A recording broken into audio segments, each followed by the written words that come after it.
आणि आता बुलेटिनमध्ये एक महत्त्वाची ब्रेकिंग न्यूज आपण पाहूयात। नवी मुंबईमध्ये अधिकाऱ्यांकडून 500 कोटींचा घोटाळा करण्यात आला।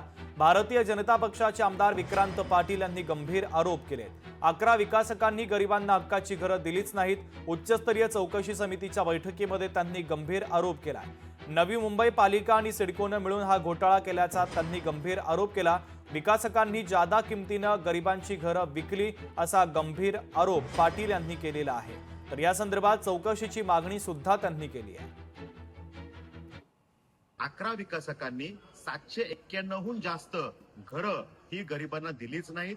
त्यामध्ये काही जणांनी सीसी घेताना त्यामध्ये ईडब्ल्यूएसच्या घरांचा उल्लेख होता, पण अधिकाऱ्यांची संगनमत करून नंतर मात्र ती सीसी बदलली गेली। 5 विकासकांकडनं 148 घरं याच नगरपालिकेनी महापालिकेने घेतली, ती गरिबांना दिली। पण त्याच ठिकाणी 11 विकासकांकडनं 791 घरं मात्र घेतली नाहीत।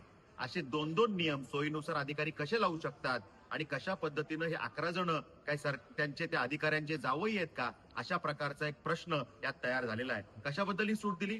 ही घरं चांगल्या लोकेशनला आमच्या गरीब बांधवांना मिळू शकली असती। त्यामुळे मी मागणी केलेली आहे की यामध्ये घोटाळा आहे हे संगनमत करून झालेलं आहे। त्यामुळे या सगळ्या गरीब नागरिकांना ही घरं तात्काळ दिली जावी। लोकशाही मराठी ऐका, पहा, जागरूक रहा।